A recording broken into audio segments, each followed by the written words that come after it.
and it is 7 o'clock. So let's go ahead and get started. Welcome everyone to the regular meeting of the Berkeley Planning Commission. Today is Tuesday, September 22nd. In accordance with the ongoing state of emergency and the governor's executive order, this meeting is being conducted virtually via the Zoom platform. Could everyone please rise for the Pledge of Allegiance?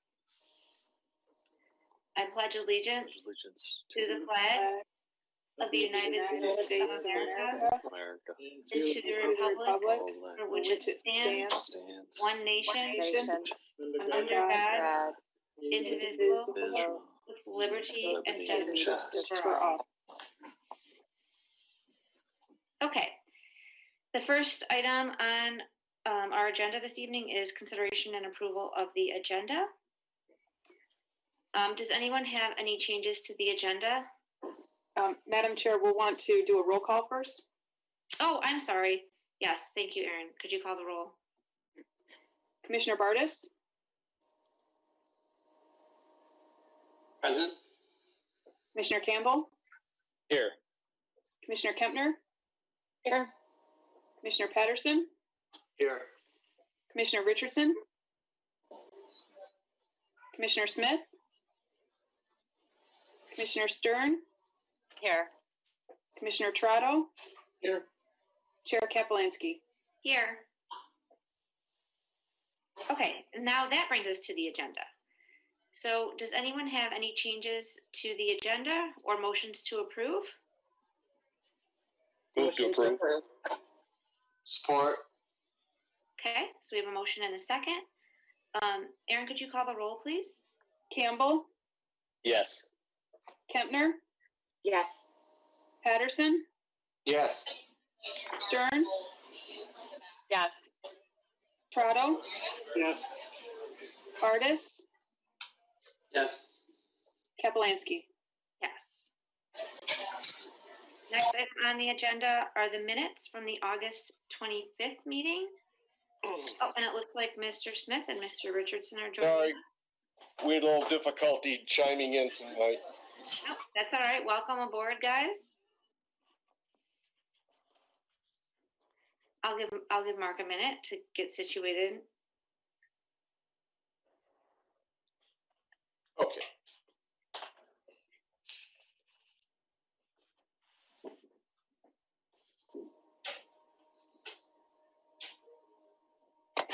Okay, we've got Marty, so we'll move on then to the approval of the August 25th minutes. Anyone have any changes to those minutes? No? Or motions to approve? Motion to approve. Support. Okay, any changes to the motion? Okay, Erin, could you call the roll for that, please? Kempner? Yes. Motion?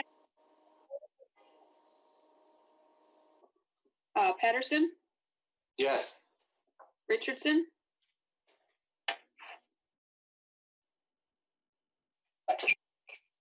Yes. Smith? Yes. Stern? Yes. Trotto? Yes. Bartis? Yes. Campbell? Yes. Kapelanski? Yes. There's Mark. Hi, Mark. Hello. Did you get my yes? Yes, I did. Okay, so next up we have communications. We did have the flyer from the Michigan Planning Association. So I assume just let Erin know if you're interested. They are doing an all virtual conference that is at a reduced price since it's all virtual. And as I understand it, they will be recording the session so you can view them at a later date if you have the login information for the conference. So I would definitely encourage people to consider that. We also have the new requirements that council just put in place, if I'm not mistaken, Erin, for the continuing education and the new commissioner training.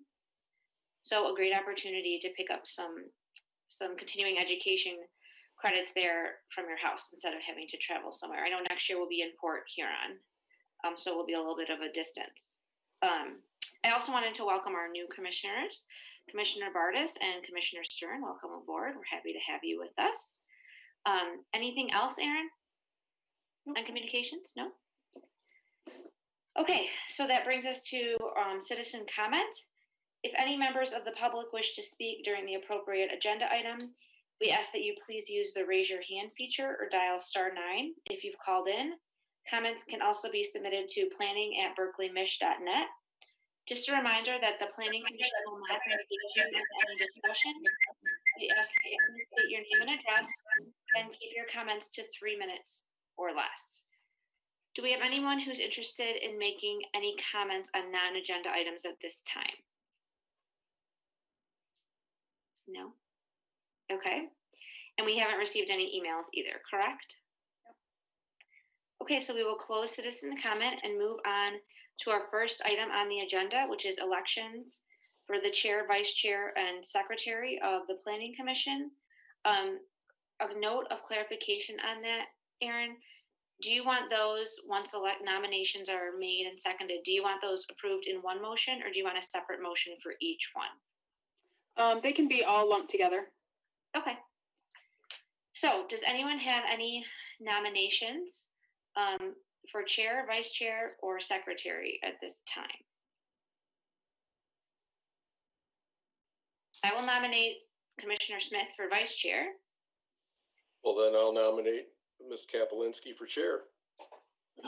Who's currently the secretary? Mark? Yes. Okay, Mark, I'd like to nominate you if you're willing to continue. Oh, you're muted, Mark.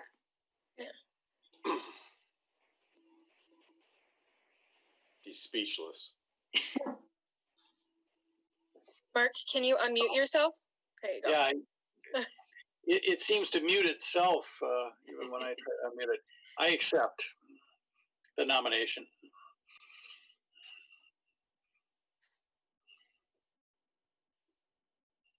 Okay, so we have 3 people nominated. Does anyone Any else? seconds for those?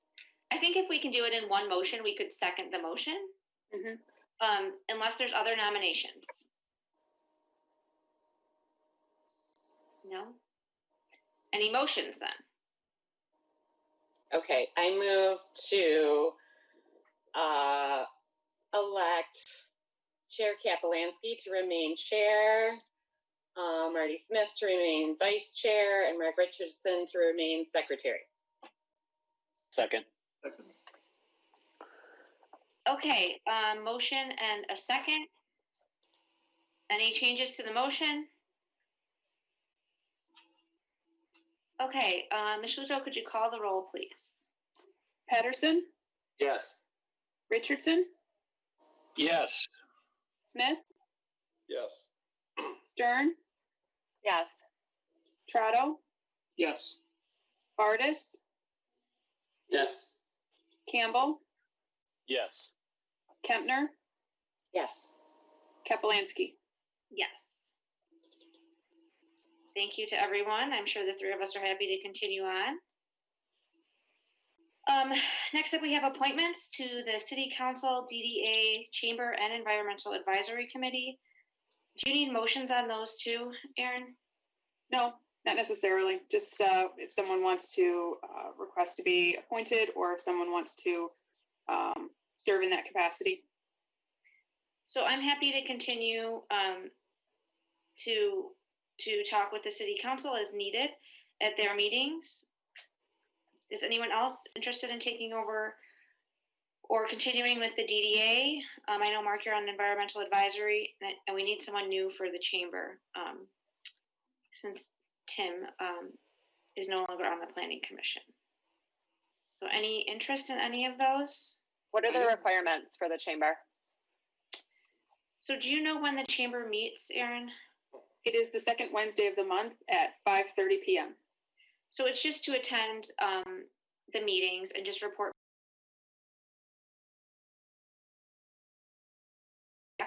to happen in terms of how we can support the Chamber.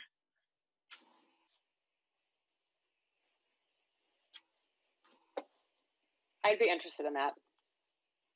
Okay. Thank you, Julie. I have no problem staying on as the DDA liaison. I've actually done better at getting online with them, the Zoom meetings, and actually making them in person. As long as they stay online, I can hit all the meetings without a problem. So Okay. if you want me to volunteer, I can volunteer, but if anybody else really wants it, I won't tell you no. When do they meet again, Matt? Wednesday mornings, second Wednesday of the month at 8:30. Okay. So that would be a middle or start of the workday meeting. Yes. I mean, I don't have the best track record of making it there, but the Zoom meetings I've done okay at. So anyone else interested in DDA? Anyone? Anyone? No? Looks like you Yes, win. unfortunately, that's our virtual school time. So I'm busy saying, listen to the teacher. Stop playing with that. Yeah. You know, if it ain't broke, don't fix it. That's my Oh yeah, philosophy. just leave me out there. Okay, that's fine. I don't mind. Thank you, Matt. Okay, environmental advisory. I'm Mark? willing to continue in that role. Thank you. Okay, so that's everyone then. Mhm. So thank you everyone for volunteering for those. And then that brings us to our first item for consideration this evening, which is a facade change at Amici's, site plan 0320. Erin, do you have an intro for us? Yes, I'd like to reference my September 13th, 2020 review letter. It was included in your packet. Tim Kenrick, the owner of Amici's Kitchen and Living Room, is proposing a facade change at the pizzeria and restaurant located at 3241 and 3249 12 Mile Road. If you've driven past or if you frequented the restaurant, you'll see that there are two separate entries, two separate facades that make it look like there are actually two separate storefronts or two separate businesses altogether. So what Mr. Kenrick has proposed is a facade change that will eliminate the stone exterior that's on the 3249 side of the building and replace it with a brick veneer and then paint the entire brick itself to be a cohesive white. The renderings were included in your packet. He's also proposing to remove the steel awning that is over the existing doorway, and he's proposing one continuous awning that would span the entire facade of the structure. This awning meets the standards of the ordinance. Any signage would have to be secured by permits later, which I've included in the packet. There are 6 standards of review for granting site plan approval by the Planning Commission. We went through each and every one, including the window coverage. The applicant is proposing to remove a windowed doorway that has been locked and secured for some time, so it has not been a point of ingress egress. And even with that elimination, they are still above the 40% requirement in the district for window coverage. The main entrance will still be located at 3249, and so it will still be facing 12 Mile, which is a requirement of the zoning ordinance. The height of the structure is not to be increased, nor will floor area. This is merely just a facade change of the materials on the exterior of the building to make it look like one cohesive structure. The only outstanding items that we have noted here is that we request that the 2 properties be combined with 1 parcel number and utilities as well. So that way there is one parcel number for the structure, and any site plan approval through DPW, Fire Marshal, and Community Developments be secured after. I'd be happy to answer any questions that you have. Okay, great, thanks. Before we get started in the Planning Commission discussion, do we have anyone from the public who wishes to comment on this item, or have we received any emails? No? Not. Okay. Then we will move on to Planning Commission discussion. Who would like to begin?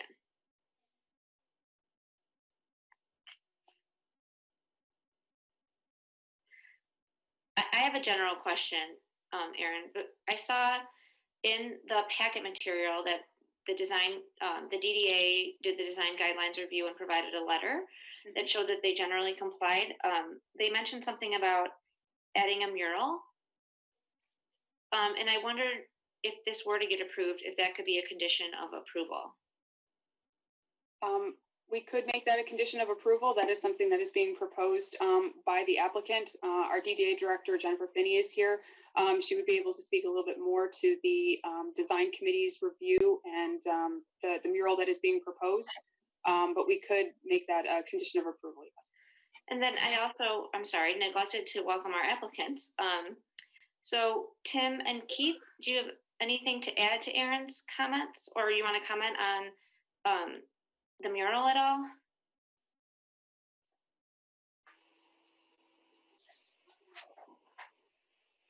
There we go. No, I think that covers it. I talked at length in a couple of different conversations with the DDA. I'm open to their note was to make it more recognizable as a restaurant, which I'm all for. So a mural over that that doorway is, I'm 100% on board with that. Okay, great. And I didn't really have anything to add, but just to thank you, Aaron, for your help through the process. I haven't been in front of you folks for a while, so a few new faces. So And I apologize. I skipped over you guys. Happy to answer any questions you folks have. Thank you. So does anyone from the Planning Commission have any questions or comments? Chairman, I do. Oh, okay, hang on, Marty, Matt had his hand up first. Mine's a quick one. Am I seeing three wall sconces on the front elevation, or are they just a mistake on the drawing? They're not called out as lights or wall sconces, or what exactly they are. And 101. Yeah, they're proposed to be wall sconces, and I believe Tim has submitted cut sheets for both the gooseneck fixtures and the proposed wall sconces. Yes, they were included in the packet. See the gooseneck.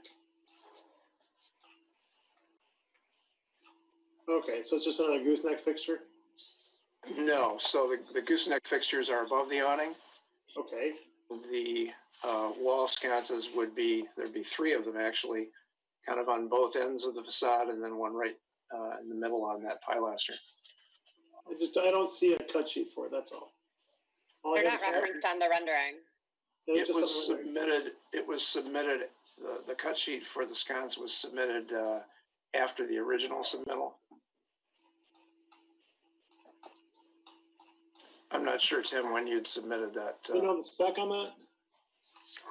It was as soon as I got the agenda or that note from Aaron, I sent that on, all that information on.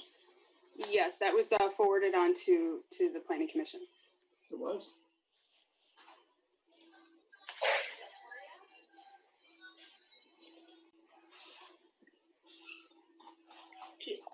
Yeah, it's basically a metal and glass wall lantern.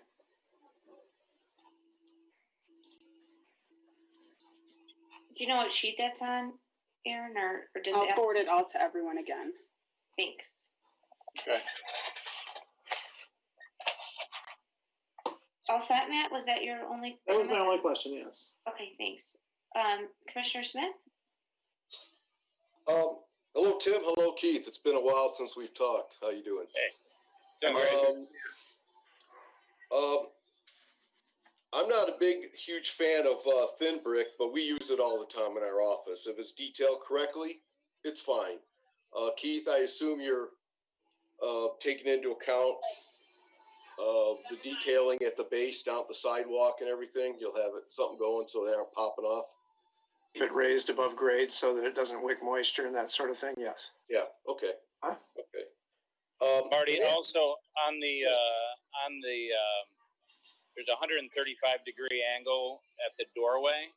Right. And my window guys are going to take that that bronze wrap that is around the other windows and cover the seam down to the ground. So that vulnerable seam will actually be protected by, a bronze wrap, if you will, like a molding. Okay. And all your windows are going to be changed to bronze, right? Because right now it looks like you have bronze on one side, the west side, and a mill finish on the east side. But they're all going to be bronzed? Yep, they're all bronze. Okay, cool. And pardon me, but where is this proposed mural to be? It's on the doorway of 3241. Okay. Where the doorway's coming out? Where we're removing the doorway? Yes. Okay, cool. That was it. I just wanted to clarify. I had some questions. And yeah, I received a gooseneck fixture, and the wall sconces are just, they're not real bright or anything, I would suppose. Right? I didn't receive that fixture either. So What's the small scale. Yeah, that's something Aaron can look at and, make sure that we don't want any beacons in there, and you know that. So just a decorative fixture. That would be fine. Okay. Those are the only questions I have. And, I'm sorry, this is all going to be painted, it's going to be a white brick? Yes. Oh, okay. So this rendering is pretty representative of what you intended to be. Okay. Thank you very much. Thanks, Marty. Any other commissioners with questions or comments?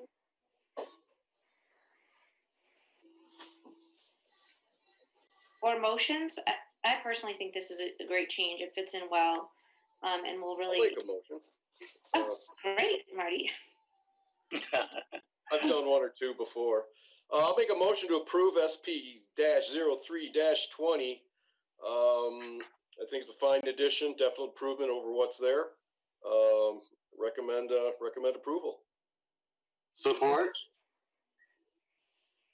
Okay, we have a motion and a second. So in accordance with our Zoom rules, I will go through and ask anyone if they have any changes to the motion. Any changes to the motion, Commissioner Richardson? No, I presume we're not requiring a mural as a condition then, correct? It would be my suggestion that that's added. Would the motion maker be okay with that? And the seconder? Oh, is that ours, or is that between the applicant and the DDA? So I think it is between the applicant and the DDA. I just thought, why not include it in the motion as long as we're permitted to? Aaron, would we be permitted to? Well, is it something that's the DDA required, or they are discussing the possibility? So Keith or Tim, correct me if I'm wrong, but I think it's something that the DDA requested and you've agreed to do. Yeah, it was the design committee, the first DDA group that looked at it made that suggestion, and I just immediately embraced it. So it really was not. There's like no contention over it. You know what I mean? It was like they suggested it. I'm like, wow, that's a great idea. So I don't know if the language of that letter, I have to go back and Jennifer might be able to chime in whether that was actually condition of the DDA's approval. But there's that, we have that letter that would clearly state whether it's a condition or if it's a suggestion. So Jennifer, do you want to chime in on that? Is that a condition of the DDA's approval? Yes, so it is a condition of the DDA's approval. So after the facade change is complete, then the DDA would work with Tim through the DDA mural program to complete that mural. And then he'd be able to get his funding through our facade grant program. Okay. I guess it doesn't matter. I just thought it was a way to keep things consistent. So I asked my question again. It doesn't sound like that's really a condition for us. It's really something voluntarily that they've worked out, that the applicant has worked out with the DDA, and whether it comes to fruition or not, it doesn't seem like that should be a condition of ours. That's fine. It was just a suggestion. Okay. Okay. So, well, I have no other comment. Then I think this is a welcome change and will help spruce up that block. So Commissioner Smith, you're good with the motion then, correct? No changes. Commissioner Campbell, I'm good with it. Commissioner Kempner, I'm good. Commissioner Trotto, Good. Commissioner Bartis, Yeah, I'm good too. Commissioner Stern, I'm good. and Commissioner Patterson. I'm good. Okay, so we have a motion and a second. Aaron, could you call the roll, please? Richardson, Yes. Smith, Yes. Stern, Yes. Trotto, Yes. Bartis, Yes. Campbell, Yes. Kempner, Yes. Patterson, Yes. Kapelansky. Yes. Okay, that brings us to our next agenda Good luck. item. Thank you. Thank you, guys. Appreciate it. Thank you I'll very see much. I'll see y'all on the patio wine night tomorrow. Okay. Bye-bye. All right. So our next agenda item is a public hearing for a text amendment for parking requirement modifications. Aaron, do you have the staff report for that one? Yes, so this is an item that we've been discussing for the last couple of meetings. This is related to draft text that we've provided to the Planning Commission over the last couple of meetings for text amendment to allow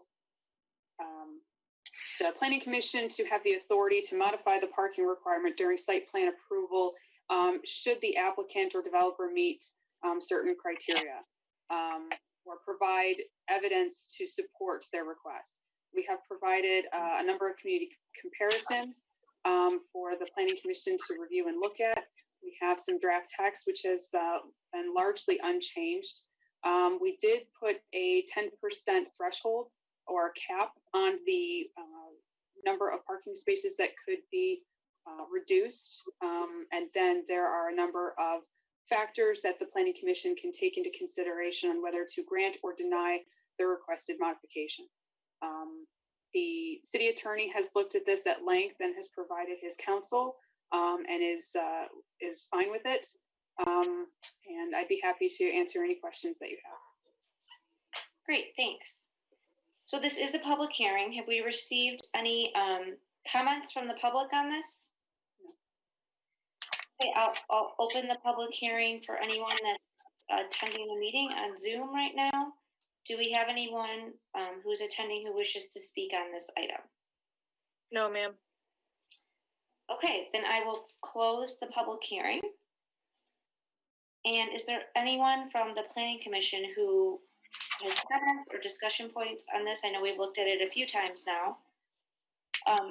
But is there anyone who wants to discuss it further, make any tweaks, or has any questions at this time?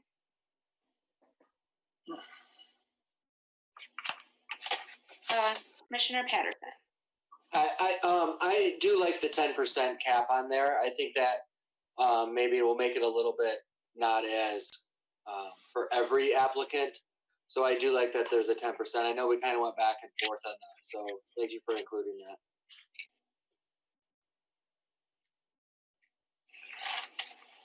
Anyone else?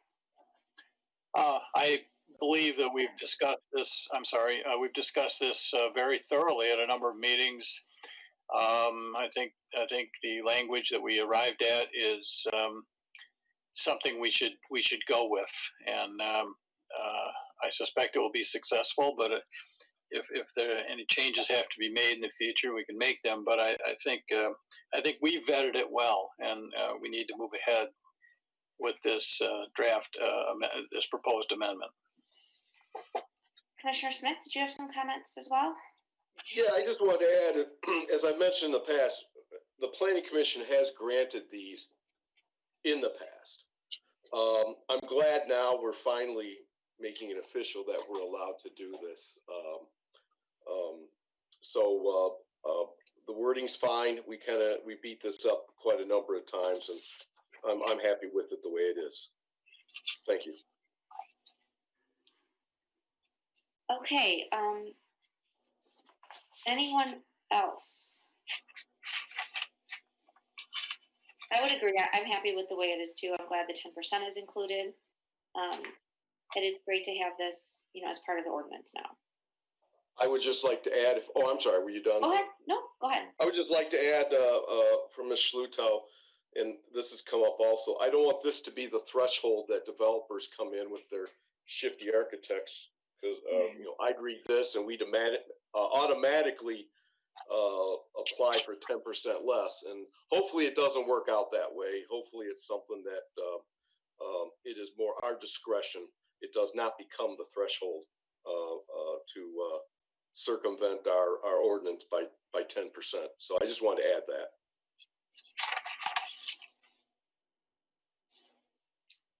Okay.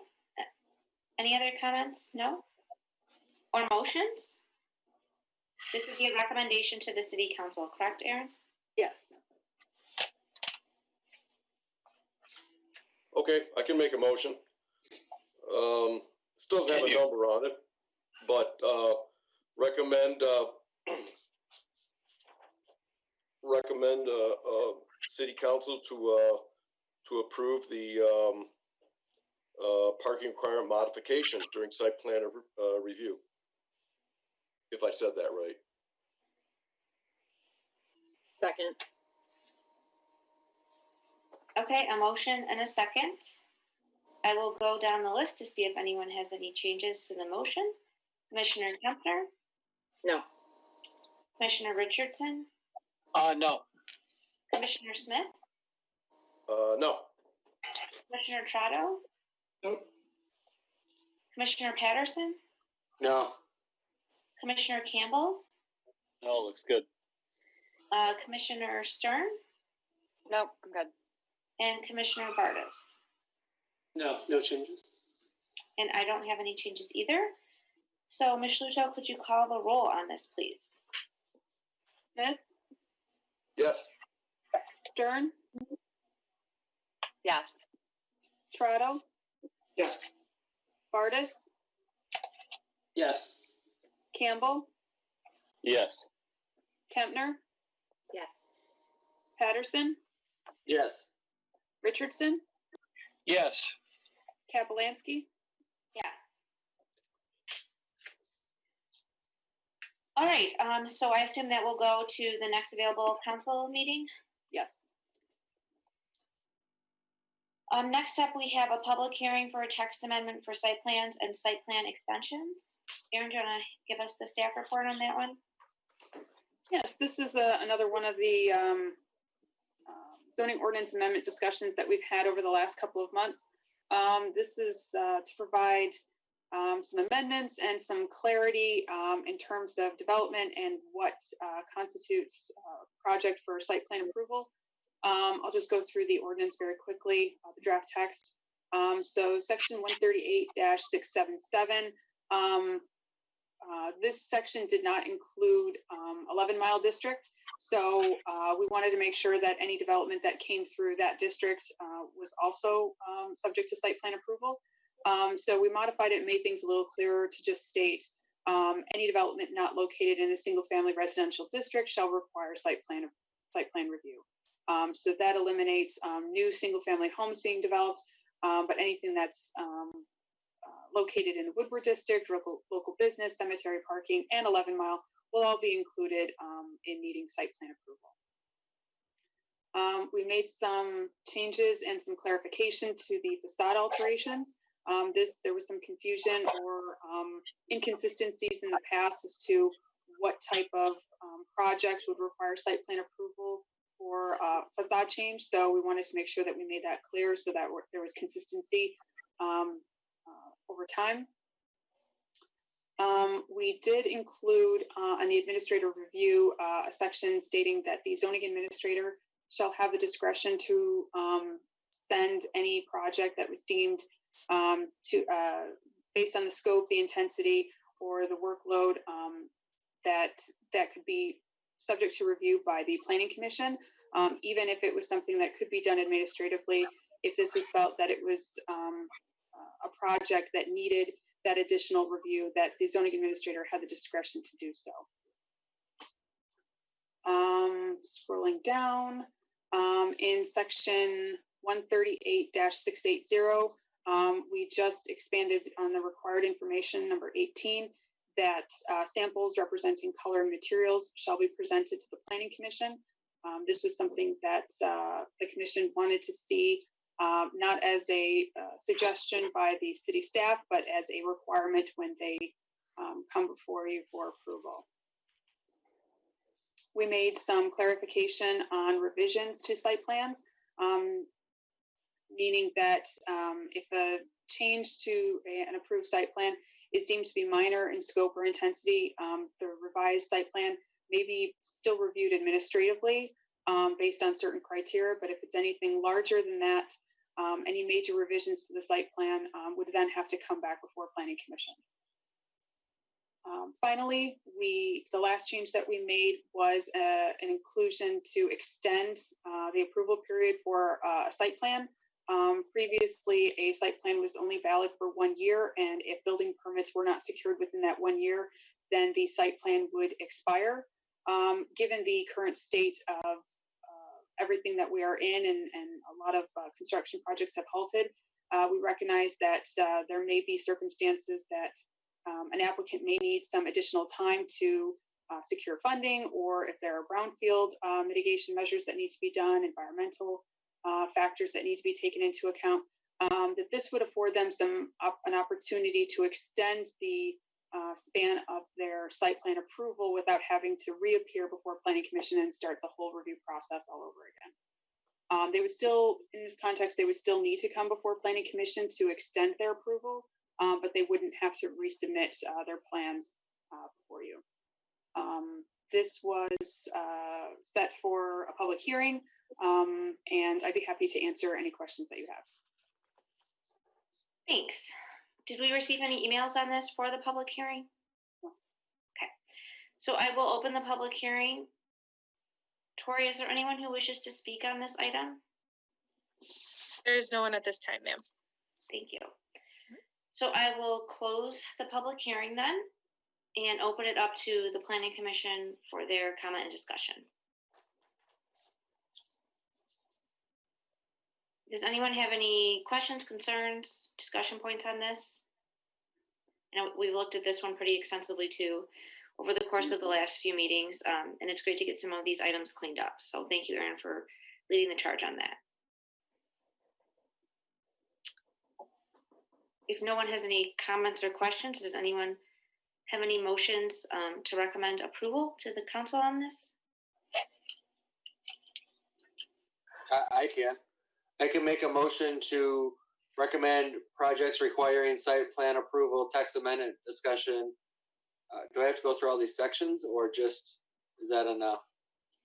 I think it'd be fine if you said as referenced in the staff report. As referenced in the staff report, to move to City Council for approval.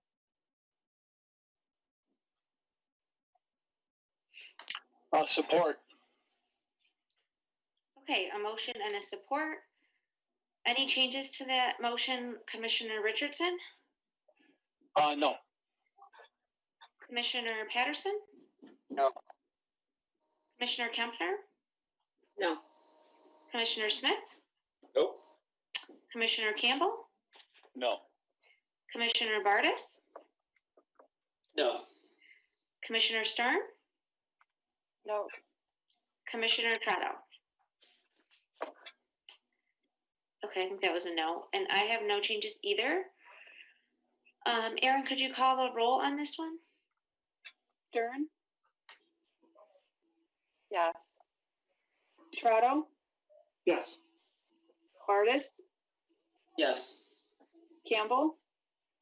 Yes. Kempner? Yes. Patterson? Yes. Richardson? Yes. Smith? Yes. Kapelansky? Yes. Okay, so we will send all those on to City Council. And we'll move on to our next item, which is a discussion of external mechanical appliances. I know over the past So we discussed this at length. We have several new commissioners since then. So we will open it up for discussion again. Aaron or Tori, is there anyone who wants to speak on this? No? Okay. So do you want to give us an intro, Aaron? And then we can all start talking about this for like the 7th time. Yeah, so I'd like to reference my September 13th review letter. As Madam Chair, you mentioned, this has been discussed at length over several Planning Commission meetings, and as well as a number of cases have been brought to the Zoning Board of Appeals, which is kind of where where all of this started. So in 2017, the Zoning Board of Appeals had heard a number of cases and determined that a generator is considered an accessory structure and should be regulated as such. So that discussion was brought to the Planning Commission to look at modifying some ordinances, because in our current ordinance, we do have a number of accessory structures that are defined. Generators, AC units are not considered one of them. So during the course of the generator discussion, air conditioning units got brought into the mix. The current practice for installing AC units is because they're not defined as an accessory structure. They have been able to be placed in the rear yard, in the side yard, as long as the neighbors to the adjacent property, we have requested that they sign a waiver or an approval stating that they don't have any reservations or hiccup with the AC unit being located in the side yard, and then the developer contractor can install it therein. I have included some of the definitions that we will need to look at during the course of the discussion. So accessory building or structures, building structures, and then the number of items that are included as part of the accessory structure discussion. So an accessory building, an antenna, carport, dog houses, dog run, garage, room, shed, and a swimming pool. The list is not exhaustive. So section 138-62 states that any accessory building or structure not defined in this division shall be subject to the approval of the Zoning Board of Appeals. It was interpreted by a building official many years ago that a AC unit, a generator, is not considered an accessory structure. For the purpose of this discussion, I did do some research on some comparable communities. So I have included these standards for the city of Ferndale, the city of Huntington Woods, and the city of Plymouth. I did do a drive around through the city of Berkley just to see how many air conditioning units I could see that were located within a side yard. There were too many to count. And for some of them, they were obscured by fences or vegetation. So really, it would be impossible to really find out how many. But in the course of a 30-minute drive, I saw upwards of 20. And those are just the ones that I could see from driving from my car. So in the course of this conversation, we need to kind of decide, are they considered an accessory structure, where they need to be put on the property, and how we want to regulate them. Now, it's very important to note that we don't receive a whole lot of applications for generators. That's considered more of an emergency appliance. But we do have a lot of air conditioning units that go in throughout the year, not only for the new home builds that are very popular in the city of Berkeley, but just anyone who wants to upgrade their house, buying a new house that doesn't have one, or replacing a unit that's already there. So if we were to move forward and prohibit them from being in the side yard, there is the likelihood, the all-out probability that this will include a number of cases that then go before the Zoning Board of Appeals. So then if we end up seeing a lot of cases that go before the ZBA, then that will then trigger another review by the Planning Commission to make sure that this is where we want to go. So I just want all that information to be out there. And I wasn't a part of any of the discussions that happened before, so I'm excited to to start off. I'd be happy to answer any questions that you have. Thanks. So who wants to start off this discussion item? And just to make sure we all understand correctly, Erin. So basically we need to decide if we're looking at air conditioners and other sorts of mechanical external appliances differently. And what the standards would be then for each of those items if we were to look at them differently, or what the whole standard would be if we decide that they're the same. Yes. Okay. So why don't we first take the question of whether or not we want to look at air conditioning units as different from whole house generators and other external mechanical appliances. So before we get into what the standard should be, let's get into that. So who has any questions or comments on that particular item? Ms. Kempner. So I don't know that I think air conditioners need to be separate from generators, but I feel like there should be an ordinance that addresses those two things. Just for ease of looking it up, being able to type in air conditioner and boom, or generator and being able to see it. And I think while we might not have a ton of whole house generator requests now, I think they're slowly becoming more popular. So I assume that we'll see more in the future. Okay, so you're in favor of not necessarily looking at them differently, but definitely calling them out separately in the ordinance. Yes. Okay. I Any have other comments? Go ahead, Matt, and then Greg. Right now, we're defining things as the generator and air conditioner, but can we just call it mechanical appliances instead of defining it as a generator or an air conditioning unit? Because who knows, in the future there might be something else that pops up and we'll have to add something else to it. I mean, basically just call it mechanical equipment or accessory, exterior mounted mechanical equipment, something like that.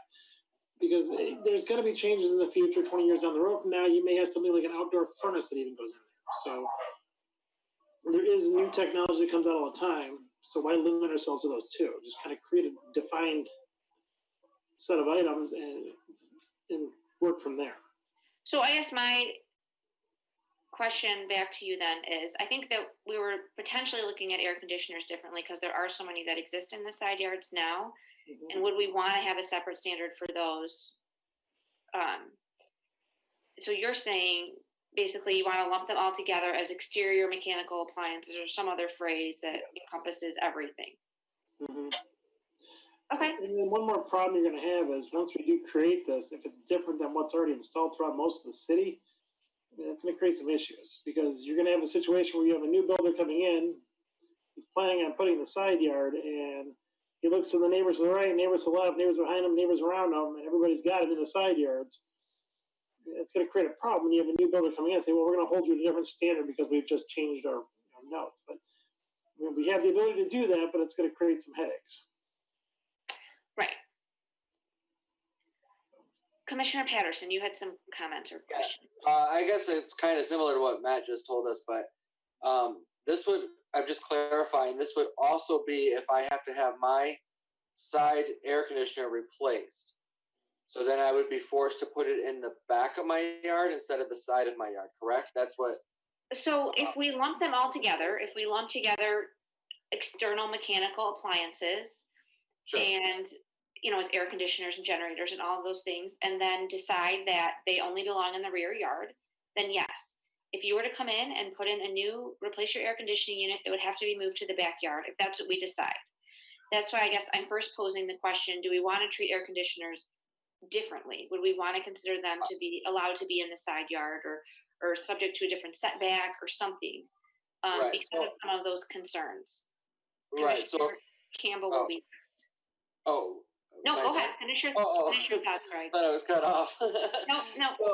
So I would then suggest we keep them separate somehow because I think, like Commissioner Kempner told us, there's a lot more air conditioners currently in our city, and from Ms. Schluto said the same thing, just driving around. I remember driving around before. Mine is in my side yard. My neighbor's is in their side yard. So I recently had mine replaced, thankfully. But I think it would also cause an undue burden on a lot of our citizens to have to increase the cost to have my air conditioner condenser moved outside. So I would not be in supporting of having them similar if we have to, if we're not, I guess if we would have to put that cost onto our citizens, I would not be in favor of supporting this. Okay. Commissioner Campbell. I think you guys are kind of touching on it, but as Ms. Schluto pointed out, I think in the memo, is you're going to make a third to probably a half of the houses non-conforming, and that's just not good ordinance policy. On top of that, right, you're going to do have things where there's going to be replacements, right, and they're going to be done just based on where the location is, and you're just going to have tons of code enforcement violations occurring all the time as well. That wouldn't be a beneficial use of people's time and energy, in my opinion. So I think to the chair's initial question, yeah, you have to separate them somehow, some way. And regarding Commissioner Trotto's statement, well, if there's other technology that comes out in the future, maybe we just deal with it then. This is not an ordinance that's set in stone for all time, as you guys have been dealing with it sounds like for years. So.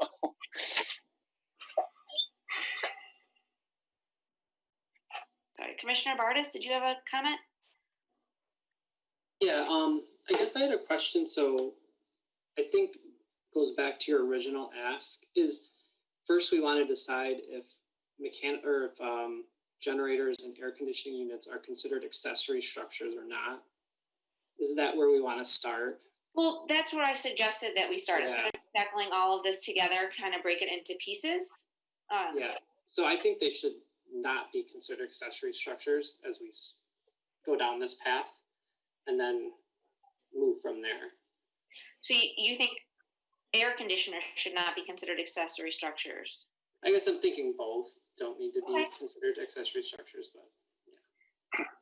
All set? Yes. Okay, Commissioner Stern. I think John just touched on it.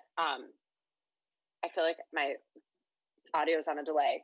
I was going to say, I feel like generators and air conditioners should not be accessory structures. So essentially what he just said, I apologize for repeating what he said. We have not heard from Commissioners Richardson or Smith. Any comments on this?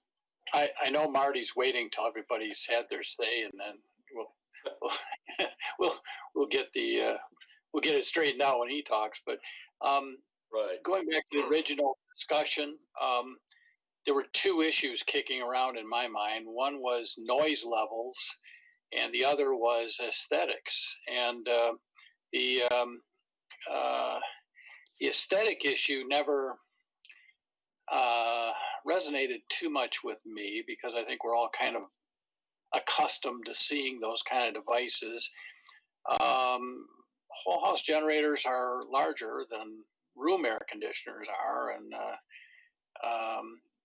so I mean I guess there's an aesthetic, at least there's an issue there. We did discuss allowing side yard placement of that kind of structure with some landscaping or something to deal with the aesthetic issue. I could go along with that. As far as the noise levels go, I'm not sure I ever received a satisfactory answer back during the original debate on this. We're trying to prevent nuisance level noises at the property line. The objection to side yards is it's too close to the neighbor's property. And, the pros and cons of that are modern generators are quieter than the old-fashioned kind. Whole house generators are quieter than the temporary generators that are set up in emergency situations. There was a lot of back and forth on that, and I don't think I ever quite got a satisfactory answer. If we could base our decision on average decibel levels not meeting a nuisance level, I'd be comfortable with side yards. If we can't find that information or we can't satisfy ourselves on that, then I would want to seriously consider not permitting at least whole house generators on side yards.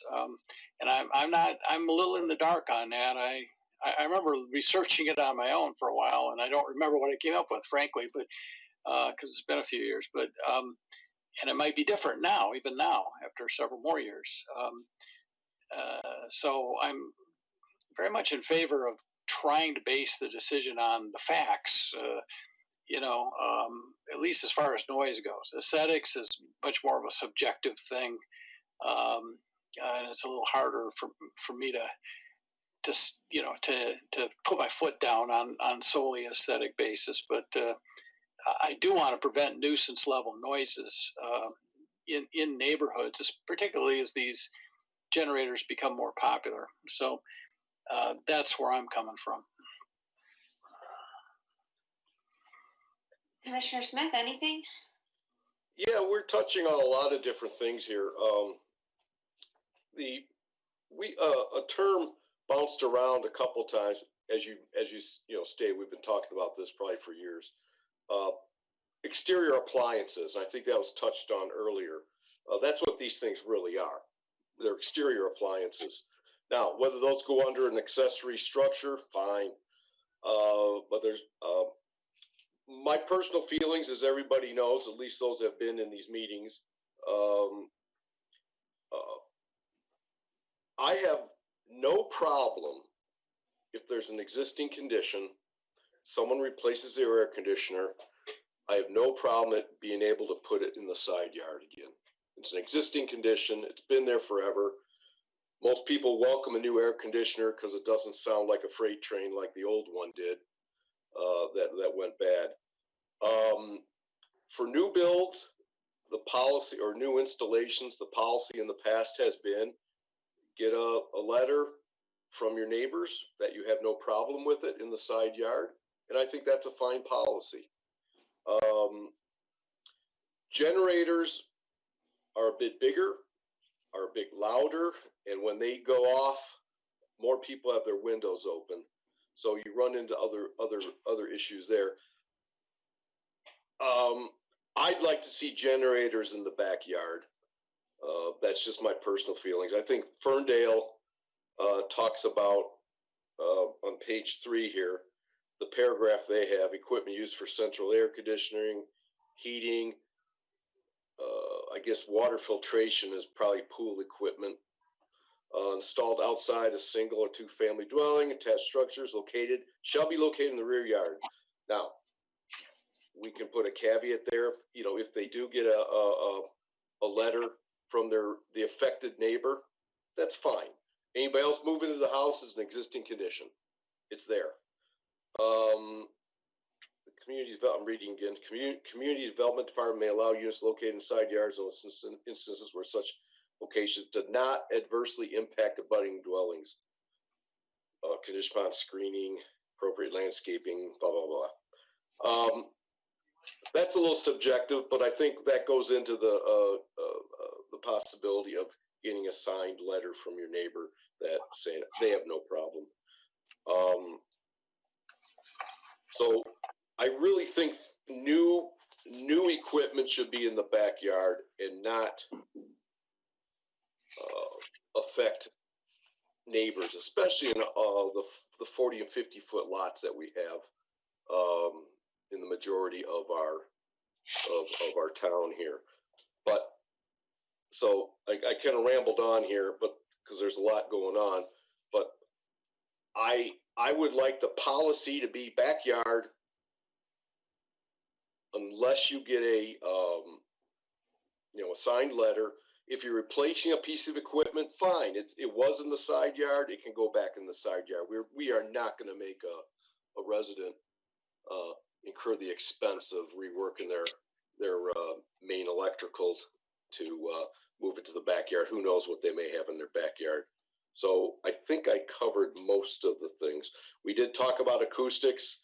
Sound levels, we never really got a good answer. They're kind of hard to figure out anyway, even for people who deal with it. Did I cover everything? Let's see. Yeah, I guess that's generally how I feel about it. Okay, so I'll echo some of that. I would agree it would be unreasonable to make anyone move something that's already there. That's Grandfathered in, or whatever you want to call it. Yeah. I think if you go back through the minutes, you'll see my opinion has kind of always been, I don't think there's an issue with these in the side yard. As far as treating them differently, I would say if we're going to consider the rear yard for generators and things like that, then I would definitely want to look at air conditioners as something separate to be allowed in the side yard. And I would also be interested in more information on the noise, particularly of generators, because I don't think all of us are entirely familiar with how much noise those put out. I know they have to be tested monthly or semi-regularly. That would be something that I would be interested in learning more about. And Marty, you kind of led us then into the next point of our discussion, side or rear yard.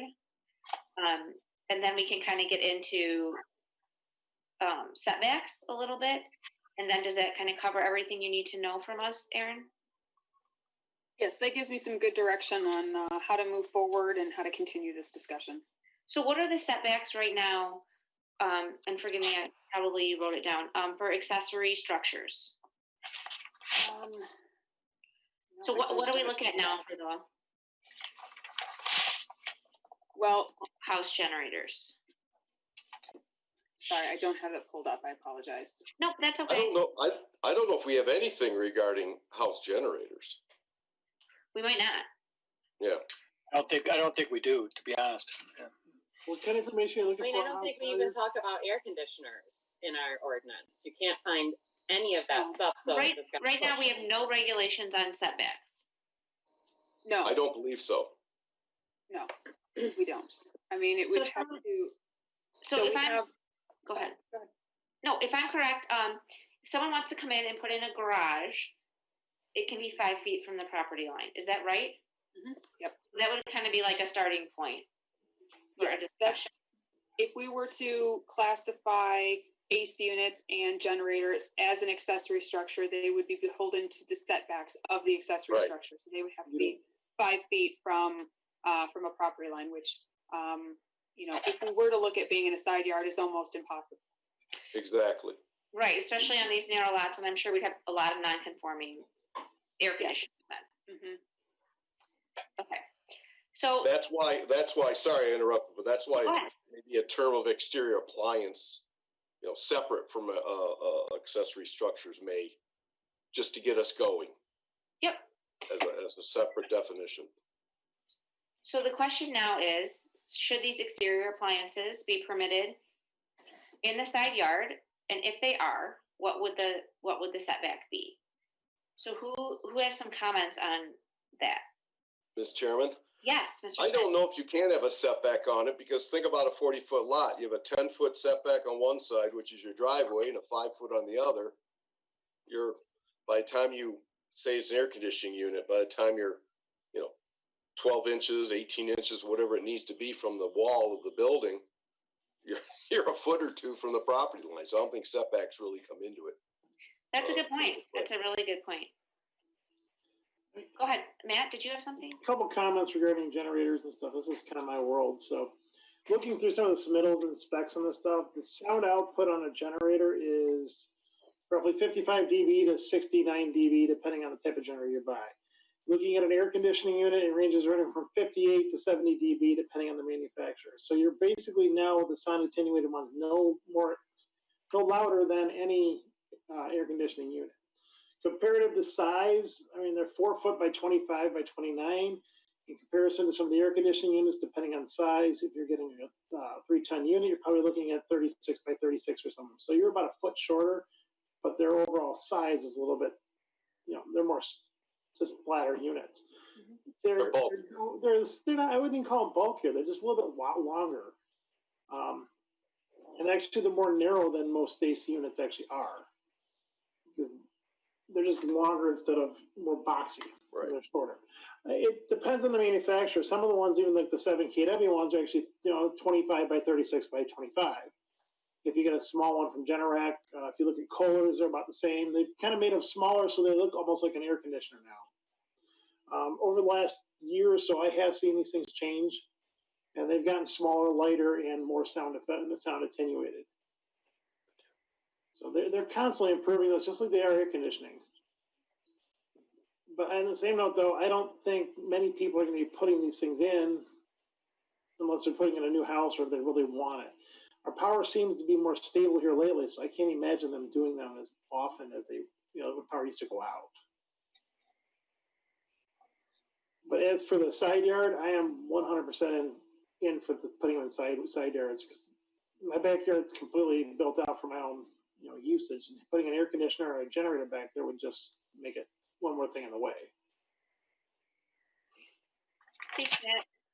That was a lot of the information we were missing, so that's good to know. I can send this over to Aaron if you want me to. Yes, please. That would be great. Ms. Kemper. Yes.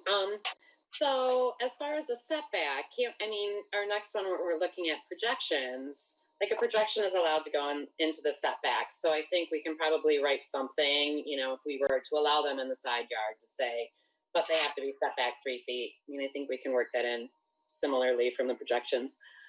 I, unlike Marty, hate the letter thing. Like, for me, it's either allowed or it's not allowed, and it shouldn't be based on how good of a relationship you have with a neighbor. It's either allowed or then it's not allowed, in my opinion. So, backyard only. I don't have a problem. The letter's been the policy. I don't have a problem avoiding the letter. It's just something that's, you're absolutely right. You're dependent on your relationship with your neighbor, but they have as much right to enjoy their property as you do yours. And if you have a machine in the side of your yard, and whether it's an air conditioner or generator, I don't think you should be allowed to park that there and have the sound bouncing off your wall, bouncing between the two houses. And apparently the dBA levels are very comparable, but you got to realize when a generator's going, the power's out and there's dead silence around.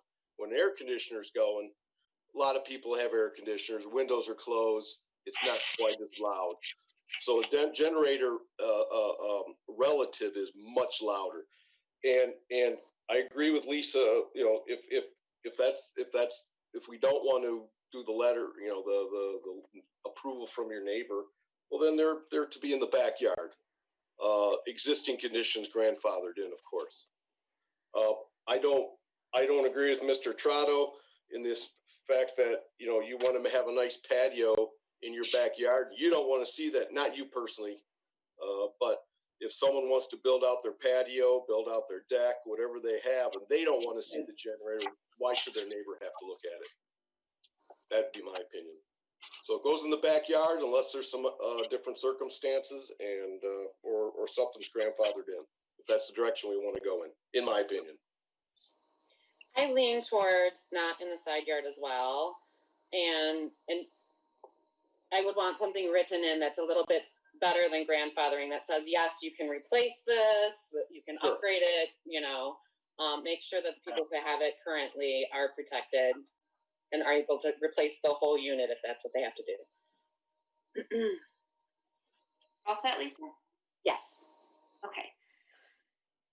Anyone else want to chime in? Commissioner Bardis?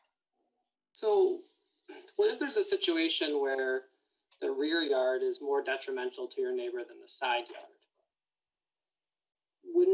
Wouldn't you want the flexibility to make that decision as well if you're friendly with your neighbor?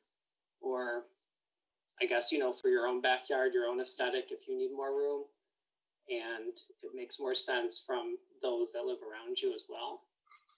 Where would that be, on like a corner lot? I'm not sure. I guess I'm just advocating it. Like, are there potential situations where holding the rear yard as because of the noise too? I think that's what we're saying. What if it's noisier for a neighbor where it's located in the rear yard versus the side yard. Well, that's what the ZBA is for, yes. Would you need a waiver from your neighbor for that, I guess? Well, the ZBA would collect public comment as part of their consideration of the variance. I'm sure the neighbor could write a letter in support if they so chose. But that is a consideration, right? You might have lots that are a little bit different than most of the lots in the city. Yeah, and I would think that their chances of getting a waiver, I believe legally what you're asking for in this situation is a waiver and not a variance. And the legal considerations are less stringent than they are for variances. I think in this situation you could prove that it's more detrimental to your neighbor in the backyard. You could get that. My understanding is that most of the requests to the ZBA are because people just prefer, to put that device, to the side where they don't have to deal with it. They want their neighbor to deal with it. And I kind of lean toward Marty. I don't want to be in Marty's position. I don't want to be making an arbitrary decision, though. If there really isn't noise issues with these modern ones, then we shouldn't be too stringent about this. I agree with Commissioner Kempner on I don't think the letter waiver is a desirable provision because neighbors change and houses get remodeled. An elderly couple moves out and children move in, and things just change, and that letter agreement can become just obsolete. So I think it should be spelled out. Whatever we do should be spelled out in the ordinance. We have a whole house generator. We put it in our backyard, and when it goes off on its test runs under my window, I would not want to be the neighbor listening to that under their window. Besides, it makes a pretty good table out there for if you're barbecuing or something, you can put stuff on it. I don't know why it can't be a useful accoutrement to your backyard. So I lean toward Marty's position. I don't, except for the letter waiver, but I want to make my decision based on facts, not just my personal predilection of what I think might be too noisy. I'd like to have some facts. Like Commissioner Trotto, I think I'd like to study what he supplies and give that some thought. Okay, Commissioner Stern. Okay, I think that we can make them work in the side yards.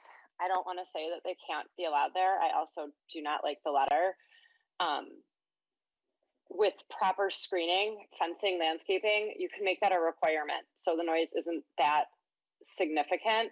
Generators run a weekly test run for about 10 minutes. That's what you're hearing. You can set the time for any time, any day of the week and any time that you want it to run. The cost to install them can be significantly increased if you're forced to put it in the back of your house and your electrical panel is on the side of your house.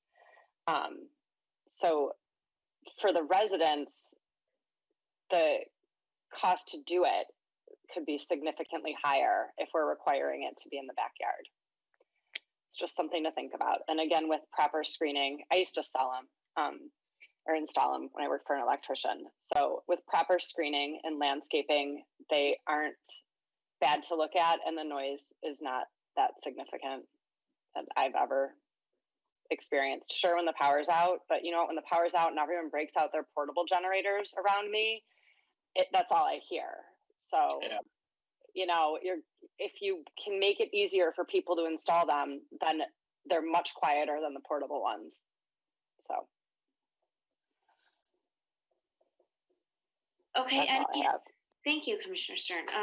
Any other comments on this from anyone else? I would agree. I don't have an issue with them in the side yard. Mostly based on the fact that I have a neighbor who has theirs in the rear yard, right at the corner of their house, and if it was moved 1 foot over into the side yard, I don't think it'd make that much of a difference. Not a generator, an air conditioner. And then I would also echo Commissioner Stern's comments. My portable generator that runs when the electricity is out 24 hours a day is really loud. And the whole house generator would be a huge improvement if we were to ever get one as far as noise levels are concerned. And then I would agree with Commissioner Smith on the point about the setbacks, that it wouldn't really make any sense given the distancing requirements that are required to install them and the 5 foot setback that we sometimes are dealing with in some of these lots. Lisa, you are all set, right? Your hand is still raised. Okay. Anyone else have any comments on this particular ordinance, or Aaron, do you need any further direction from us? Nope, I have some direction, so I'll put together some more information, more detail. Commissioner Trotto, if you could send me the decibel levels, I would greatly appreciate that. And then bring back something else for you, maybe some draft text to kind of sample next month. Great. Okay, then we'll move on to our next discussion item, projections into side yard setbacks. Aaron, do you have an intro for us on this item? Yes. Okay, so this item was brought up. Let's see. Okay, so we have in our ordinance, and I'd like to reference my September 15th discussion memo related to projections into side yard on residential dwellings. So we do have in our ordinance that projections are permitted in the side and rear yard, and it gives a kind of a percentage or a formula as to how that's to be regulated. So I'll read it to you. Section 138-192, projections may extend into a required side yard setback not more than 2 inches for each 1 foot of width of such setback, and may extend or project into a required front or rear yard setback not more than 3 feet. Such projections shall not have a foundation and shall be above grade at least 12 inches. The total of all projections into a given yard shall not exceed 30% of that wall surface. And then in non-residential districts where not front yard setback is required, a projection may extend into the right-of-way 3 feet, provided that it is at least 11 feet above the sidewalk. The total of all projections of a given right-of-way shall not exceed 30% of that wall surface. So this idea of a projection, or this definition of what a projection is, does not distinguish between things such as cantilevers, awnings, or chimneys. Now, your typical fireplace chimney does have a foundation and is not above grade more than 12 inches. So we have an issue here where we have an interpretation that was done by our building official, a former building official many years ago, in which case the chimney was determined not to be a projection. It wasn't considered to be part of the home because it was not livable space, and it could encroach into the side yard setback as much as a chimney would need to be, provided that it would meet the regulations of the design of said fireplace. So that's how the building department has been approving new single family homes, is that the fireplace is not a consideration for a projection.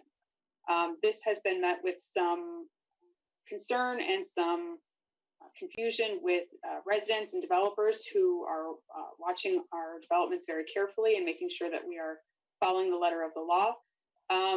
So I wanted to bring this before you so that we could get some clarity on the chimney projection. I've seen it in a number of other communities, and like I did in the last memo, I have provided some sample other communities and what they've done. This is the city of Ferndale, the city of Huntington Woods, the city of Oak Park.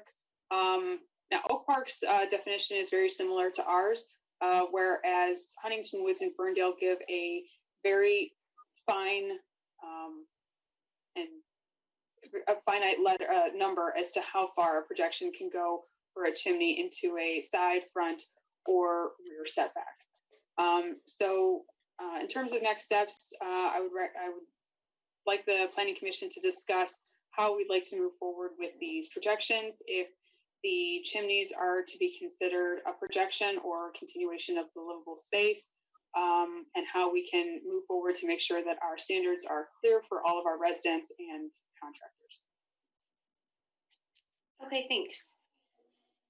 Who wants to start off with this item? Kristen? Yeah, go ahead, Marty. I can give you a little history on this. This ordinance was written as a response to the big homes that are being built with chimneys. And these are not masonry chimneys. These were the metal insert box chimneys and bay windows on the side yards of homes. And that's where this formula came from. Now, reading through it again, it can certainly use some adjustment and clarification. But just so you know, it was made for as a response to the projecting chimney boxes and bay windows, bow windows, whatever you want to call them, into the side yards. So that's where this came from. Now, like I said, it needs some work, and now's the time to start looking at it. So that just gives you a little input on why it was written. Thanks. And I might have been there when it was written.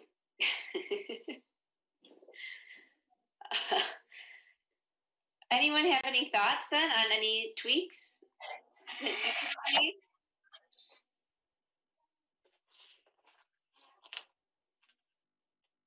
So I guess I'm confused because what we're talking about is new develop, like the issue that we're having right now is new development that doesn't have that pretty much falls under this, right? That doesn't have the foundation kind of a chimney. That's the kind of chimney we were referring to, yes.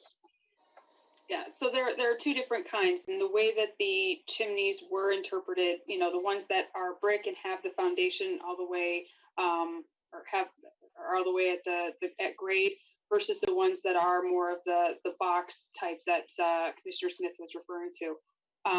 But we've had interpretations here at city staff that they are one and the same. So we just need a little bit of clarification on how we want to continue moving forward. Do we want to look at chimneys as being something different because it's not an extension of the livable space, like a bay window where you could have a seating area or storage or something of that nature, or if they should all be one and the same? Just we've had some confusion on how things have been regulated over the years, and so we just need to have some clarification so we can move forward. Right. So as far as a size goes, how different are these sizes from a masonry chimney to what these projection chimneys are? Is there a difference in size? Doesn't have to be. Yeah. There can be, but there doesn't have to be. And again, I'll just go back to the 5-foot setback that a lot of people experience in their yards. The discussion, and Mark, I don't know if you're on the planning commission back then, but the discussion was we don't want, or we at the time, we didn't want these items, these projections, projecting extensively into that 5-foot, which could be very well be a 5-foot setback. Some things came up like let's just say 12 inches maximum, but then the idea was, well, okay, why wouldn't someone extend their second floor out 12 feet or 12 inches? Well, we don't want that, so we added that it shall not exceed. Someone could overhang their second floor, have a big bay window, or have closets projecting out. The total projection to a given yard shall not exceed 30% of the wall surface area. That's where that number came from. So, yeah, I was on the planning commission then, and the discussion did revolve around not letting the exception swallow the rule. Exactly. So that's, I guess, what we still have to consider. Right. Now, I'm just going to throw this out. We could simplify this very easily that, bay windows, chimneys, overhangs, whatever you want, however you want to define those or write those, shall not project into the side yard more than 12 inches. We'll pick a number, 16 inches, 14 inches, 24 inches, whatever the number is. And then the total surface area shall not exceed X amount of that wall area. That would make it very simple. You could have a chimney, you could have a bay window, you could have a closet extending out upstairs if you want to have all those things, but it can only go out X number of inches, and it can only add up to X amount or X percentage of the side wall of the structure, if that's the direction that the planning commission is looking at. And I'm talking about sides, not front and back yet. So something like that sounds fine to me, Marty. I think that makes sense, except for the chimney part. I guess I would want to treat chimneys differently because they are not livable space. But I do think it makes sense to allow a bay window to project and to put a certain limit on it. And no, I stick my hands with my welding gloves in my chimney or in my fireplace all the time. Move logs. I'm living in there. Yeah, we do the same thing here. Yeah. Not for long. You don't try to slide down at Christmas, I hope. I wouldn't get too far. But chimneys can get deep. Sure. Especially masonry fireplaces can be fairly deep if they're totally projected. Mine's deep. The one in my house sticks out, I'd say 16 or 18 inches. But I'm not 5 feet from it's inside our garage is beyond that, so we're not in the side yard. But there's nothing that says if a fireplace is 18 inches deep, or pick a number, 20 inches deep, it can project 12 inches out, but it projects 8 inches in. So what? That's just the requirements. Once again, to enjoy your property, you shouldn't be able to impinge on someone else's property. So, maybe we just, and I'm just throwing this, like I said, I'm just throwing this out. Maybe we just pick a maximum depth and a maximum percentage of the wall area. So if we were to I don't see chimneys any different than a bay window. So if we were to pick a maximum depth, I guess I'd be interested to know how big is a usual bay window? Just so we have some basis for. How deep? Yeah. Well, make it whatever you want. If you want to sit in it. Again, it can also project into the house too. Right. If we're going to come up with a number, I think we should base it on kind of how Mark was talking earlier about the noise. Mm-hmm. We should base it on something, a standard. There must be an industry standard for. I'm not aware of one, but. No, okay. Yeah. I mean, I like the idea of keeping setbacks kind of open, right? I feel like there's let's shove the air conditioners in there. Let's put egress windows in there. Let's do projections in there. And then suddenly there's not really a setback anymore. There's no ease for fire, first responders. You're clogging up that air and the light flow and all of that kind of stuff. Exactly. Yep. I got a question. Yep, Matt. A lot of new construction, I'm seeing the entrance to the basement with the emergency egress, the basement window. I've actually seen some of those come within about 6 inches of the lot line, depending on the builder and how they've laid out the house. Are those part of this? I don't know what you want to call it, what we're talking about right now for setbacks. I'm guessing that was not code when this was written. That's something. It's not new, but this ordinance is even older than that. I can speak for one of the neighbors down the street from my house. It is literally within 6 inches of his lot line. Yep. So do we need to include? What's that? Sorry. No, go ahead, Lisa. So do we need to include something about egress windows when we start talking about projections of sorts? I don't know. Egress window is, it sticks up a couple inches above the grade, the assembly, but it's not really a box hanging on the side of the building 1 or 2 stories high. So I don't know if that's something that we really need to include in here. Yeah, I would agree. It's fairly unobtrusive. There's not a whole lot. There's a public health and safety aspect of that as well, too. So. It's code. Yeah. It's building code. But it could go to the rear and not the side, right? It could. I don't know. I haven't seen any egress windows in the rear yard. I have. Have you? Mm-hmm. I have two. Not very many. With the whole egress window, at least lay out your house so that it's not within 6 inches of your lot line. Because I know that some of these builders, they try and put things right at the max of their lot, and they stick out the egress window, and it's within 6 inches. And right. I think maybe they need to rethink how they lay out their houses. Maybe make them within 1 foot of the lot line instead of 6 inches. But there is nothing right now that restricts them from putting them right at the lot line. All set, Matt? Yep, that's it. Other thoughts on this?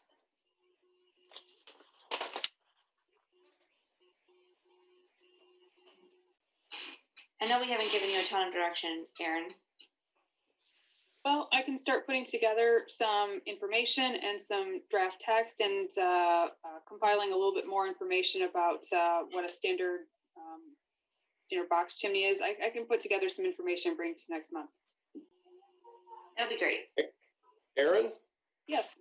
Does the city of Ferndale have a lot of 5-foot deep chimneys? I see that this on page 2, a chimney projection 5 feet. Jeez. They like their chimneys. They like their fireplaces in Ferndale, don't they? Yeah, that is really large. Yes, it is. Okay. Okay, so anyone else have anything on that particular topic or no? We're all set? We'll be talking about this almost as long as exterior appliances, so. Yeah, I have a feeling that's going to be the case too. Okay, so we have one more discussion item tonight, and that is pavement. We're not talking about grass pavers, right, Erin? We're talking about any kind of pervious pavement material. So we could include a grass paver or pervious brick pavers, anything that would could be used as a pavement type of material for parking lots or driveways. And we have no one from the public, I'm assuming, who wants to comment on this. Is that right? No. I haven't received any emails, no. Okay. So do you want to intro this then one? Yeah, so just in the course of kind of looking over some of our ordinances through site plan approval process, I saw that the construction materials for parking lots are limited to asphaltic or Portland cement binder. So while those are two acceptable and that those are the two that usually developers and contractors want to use, it would be a good idea to have some flexibility that if a developer did want to come in and include some pervious pavement materials on their site, that's something that could be done. Again, I have included some very simple text from comparable communities just to kind of give you an idea. The city of Ferndale's was the most complete that I've found. And really, it's just a simple line about parking lots and vehicles storage paved with asphalt or concrete. Alternative paving materials such as permeable grass pavers may be approved based on the review and recommendation by the city engineer. So I have included a very simple text modifying our section 138-222. And really it is just permeable pavement materials may be permitted upon the review and recommendation by city engineer, and the planning commission shall have the authority to approve an alternative paving material based on the recommendations of the city engineer. So if there was a development or a project that came through where someone wanted to do some permeable pavement, that would be something that the city planning commission could review and could grant. We would require that there would be engineering reviews, engineering specs, soil borings, that type of thing at planning commission to make sure that the development is able to support that type of pavement material. And Chair Kaplansky, per your email, I had already reached out to the public safety director and the DPW director about using these materials.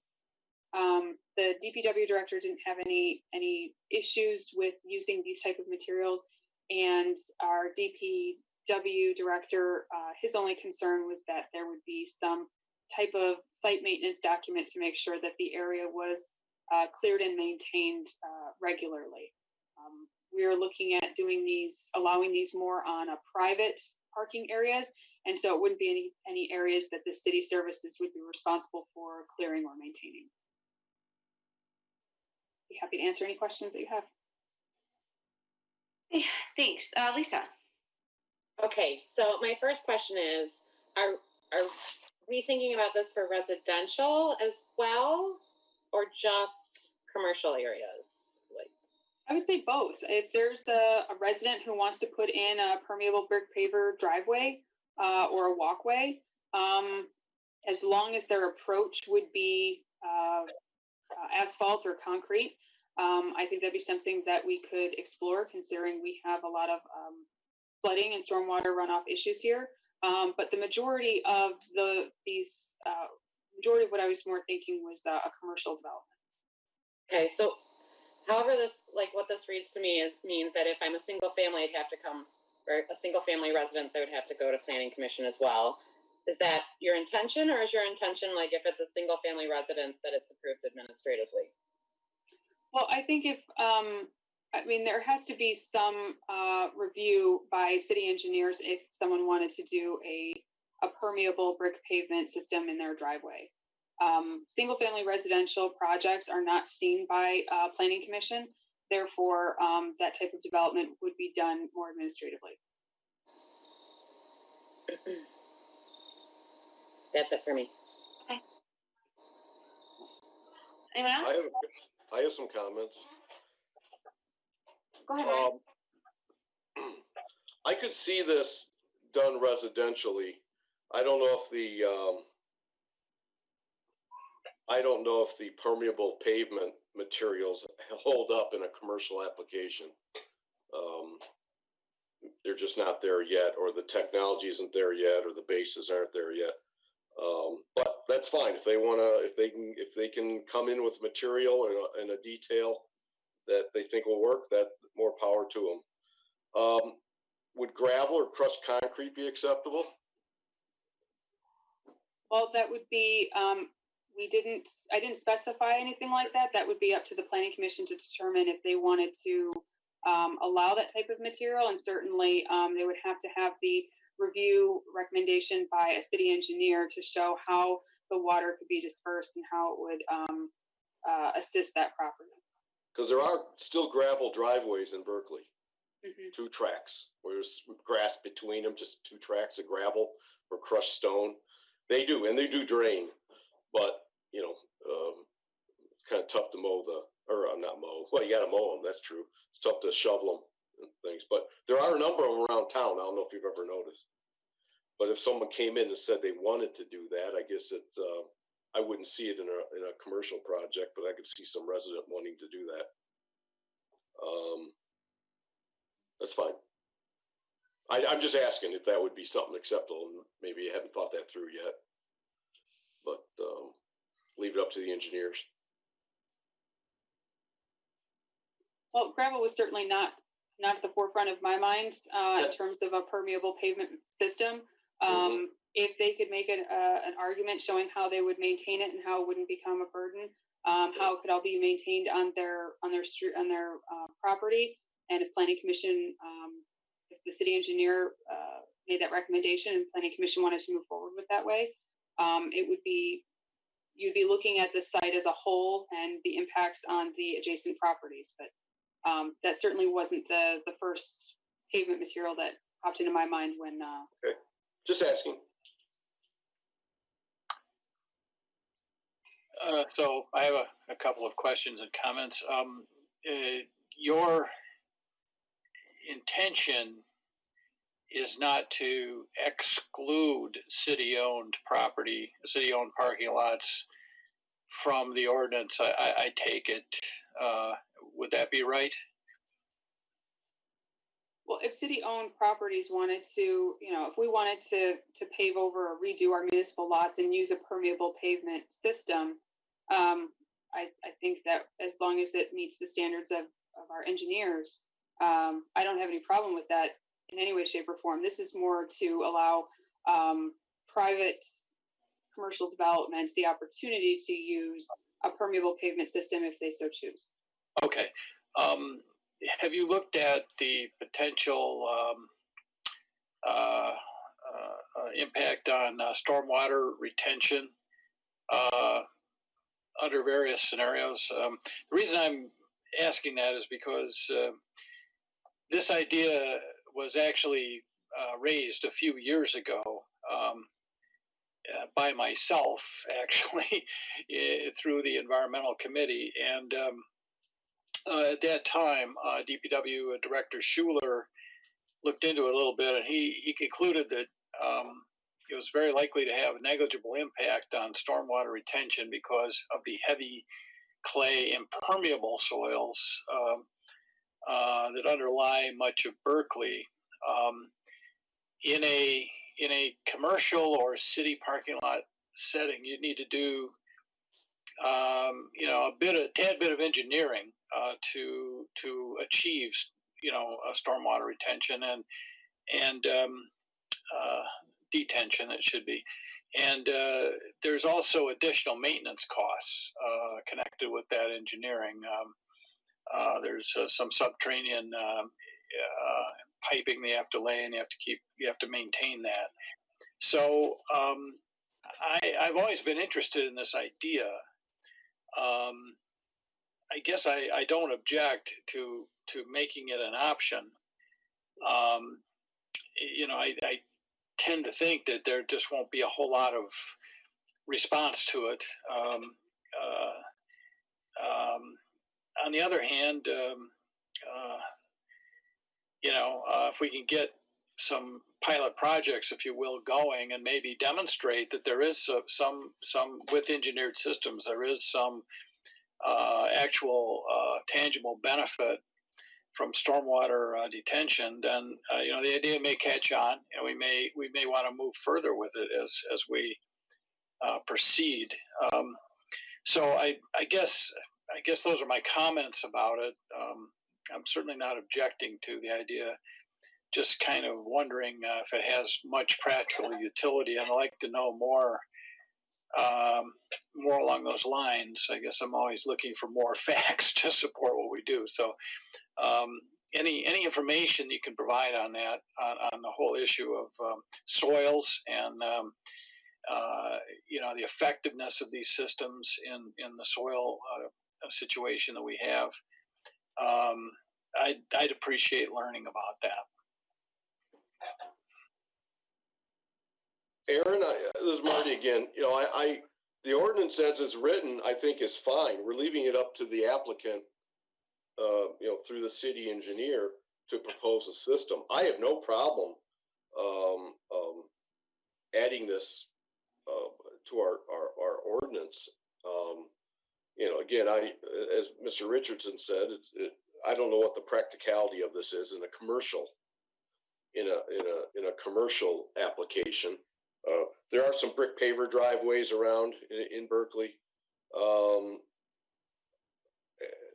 And there are, like I said, there are gravel and crushed concrete driveways. Not many, but there are some. But leave it up. I think it's perfectly fine to add to our ordinance.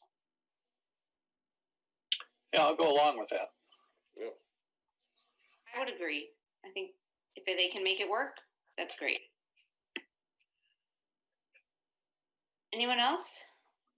I agree too. It's almost like, why not give them the option? If they want it, they can have it. If they don't, they can do traditional. Okay. So I guess just an additional comment. I guess the downside objection to that kind of flexibility has usually been aesthetics, that people will end up with an overgrown driveway or a kind of a problem with potholes in their driveway because the materials they're using are not as stable.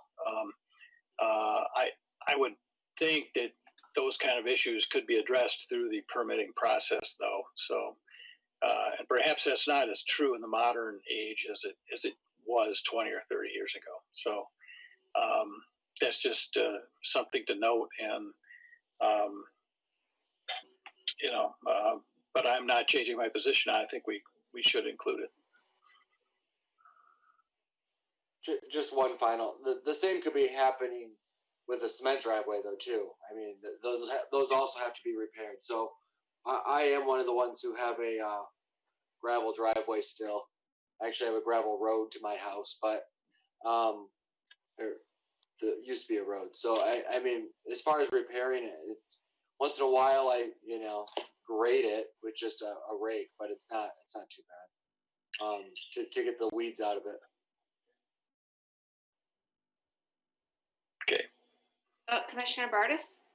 Yeah, for clarity, I do think though that the smooth surface should be, the hard smooth surface should be kept in there. So I guess the discussion about allowing gravel lots and everything, I was not thinking that would be considered permeable.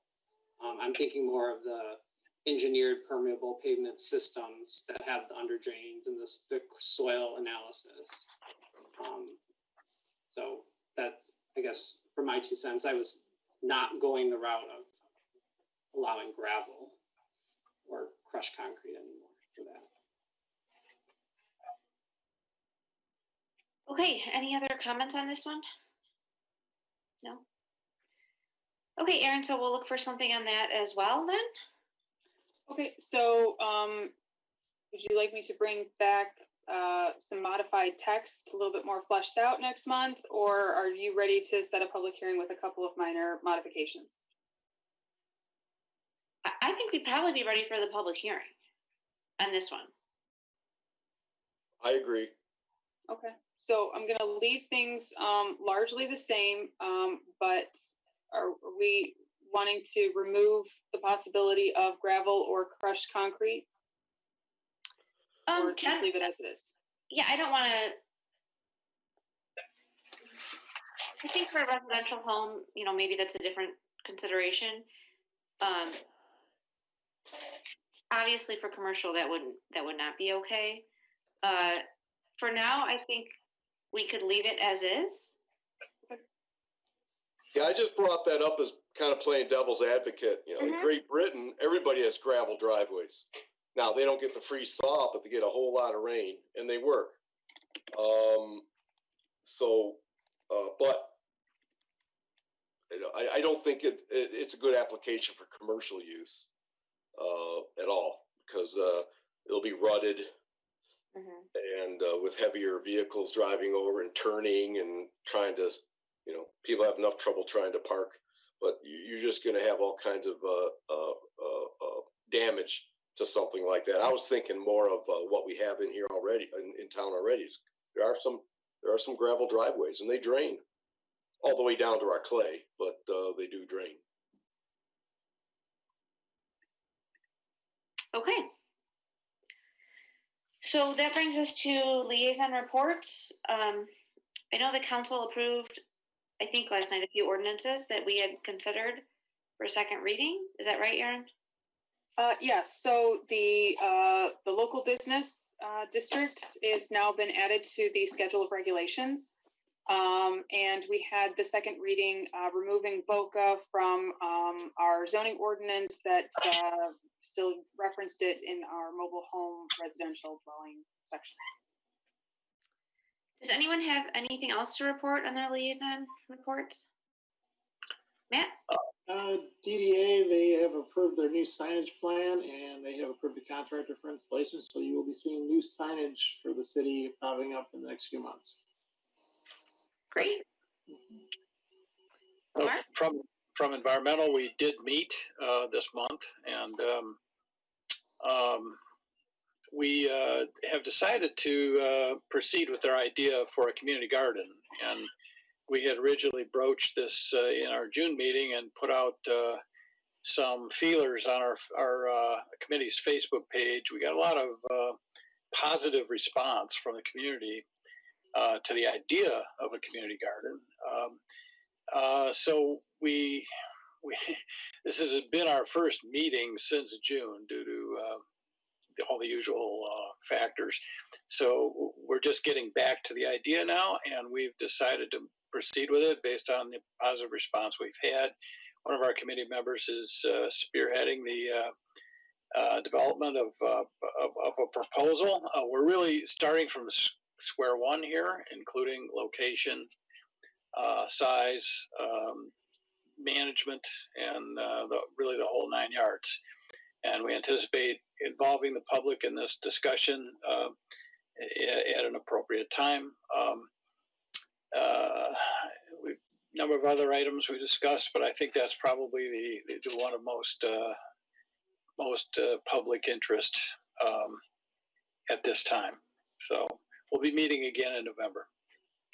Thank you, Mark. Regarding the community garden, if you're looking for someone to kind of sponsor it or put money toward it, I know of somebody who in the area who'd be willing to work with you guys on that. So if you great. contact me offline, I can get you in touch with that person. Great, thanks, Matt. That'd be great. And then I guess I can talk about steering committee. Yes. So there wasn't an awesome written letter for you all, so I actually get to share liaison reports, which isn't really much. So we walked along 11 Mile in Greenfield. I didn't make that one because I turned my ankle. And then we walked along 12 Mile from Coolidge to Woodward, and then turned on Woodward and went down. And basically looked at lot sizes and the walkability of things and lighting and kind of opportunity spots for entrance points to the city. So I'm assuming all of those notes will be compiled and we'll be looking at them at our next steering committee meeting. But it did give us a good kind of feel, especially because how often do you walk on Woodward? Like for a stroll, it's really dark at night on Woodward. All the lights are aimed towards the cars. They're not really aimed towards the sidewalks. So thought it was good. And I think that we came up with a lot of good points at looking at lot sizes and street lighting and all of that good stuff. Great. Lisa, yes. This is Marty. I was not able to attend any of those walks and due to circumstances. And you mentioned you'll be compiling comments. Will there be a document that we can all read? And I'm going to assume so. So that was in place of our last steering meeting, and she usually then kind of compiles something and then gives it to us, and then Planning Commission also usually sees it. Good, thank you. Mm-hmm. Yeah, those notes will be compiled and will be dispersed to Master Plan Steering Committee as well as the Planning Commission. Yes. Thanks. Okay. Any other commissioner or staff comments other than a welcome to our new commissioners? Erin? Madam Chair. Yeah. So, I just wanted to touch on, three things. One was the corridor walk. So I want to thank everyone who was able to attend. There was some great feedback and the notes are forthcoming. Last night at the City Council meeting, the City Council extended the resolution for outdoor dining, sales, and service areas. Those ordinance relaxations were put in place back in June, and the initial expiration date was set for October 1st. Given the fact that we are still operating under limited capacity in our retail and restaurants, we have extended that outdoor area to March 31st, 2021. That resolution also includes signs and the opportunity for businesses to construct or install a temporary enclosure so that way they can continue to operate in the outdoor areas during the cooler months that are forthcoming. There's an entire permitting process, and there are plan reviews and inspections done by our fire marshal and our building official to make sure everything is safe, and any heating apparatus that they use will also be inspected. And the last item was last night at the City Council meeting, we also started a discussion on public art and murals that are going on in the community. So stay tuned to that. We're working through on how we want to approve those. Right now, our policy is a little bit is unclear And so we're working through the standards on how we can make sure that our community art expands to any business or property that wants them, but it's also done in a way that is cohesive and really celebrates what is awesome about Berkley. Thank you. Thanks.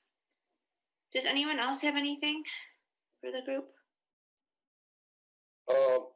This is Marty. I'd just like to welcome Julie and Joe to our little club here, and hopefully soon we can all sit around our table in the council chambers. It's a little easier to communicate that way.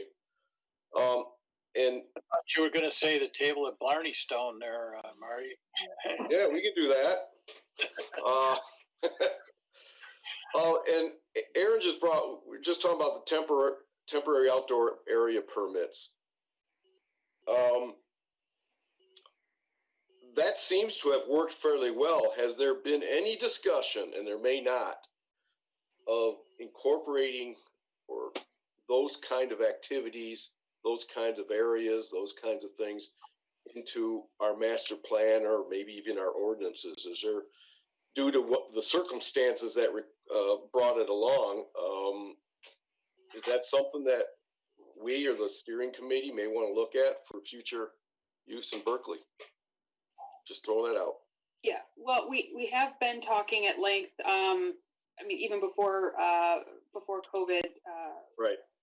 came around, we have been talking about how to make more public places and more gathering spaces in the community, how to incorporate more spaces for the public to gather, parks, pocket parks, etc. The outdoor dining, the relaxation of the ordinance is because in the way our ordinance is written is that any outdoor area needs to retain special land use approval.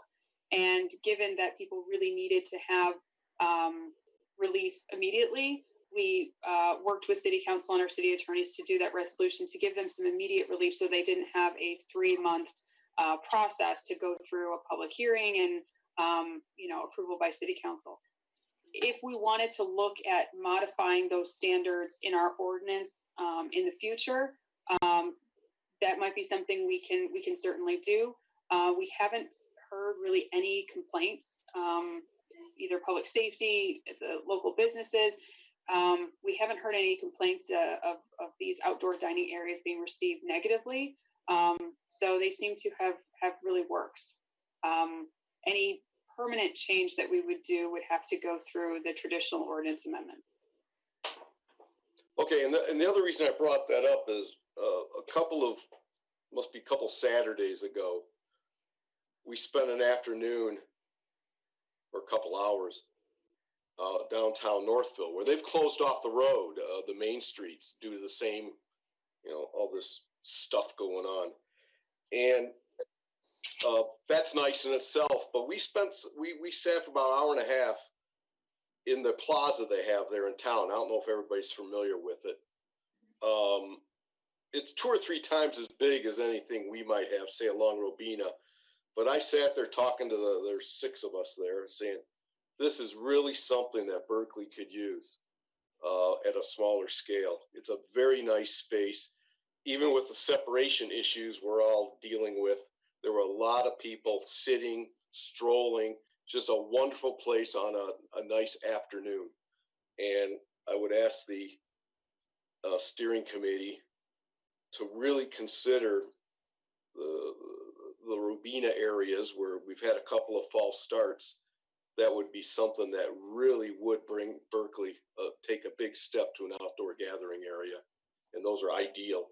And I know there's some complications there because that's why they became false starts. But it is an amazing to sit out there and just enjoy the afternoon and watch the people go by, whether or not you can have an adult beverage. But it's something we really should consider for our downtown. Okay, I think I'm done now.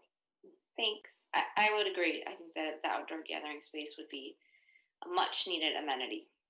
Yeah. Any other comments or motions to adjourn? Motion to adjourn.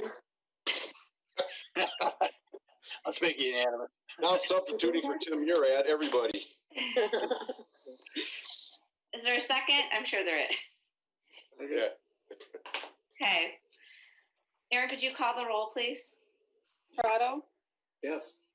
Artis, Yes. Campbell, Yes. Kempner, Yes. Patterson, Yes. Richardson, Yes. Smith, Yes. Stern, Yes. Kapelansky. Yes. Okay, everyone, have a good evening, and we will see you next month, still on Zoom, right, Aaron? Yes. Okay. On Zoom. Bye, everyone. All right. Good night. Go on. Good night. Right.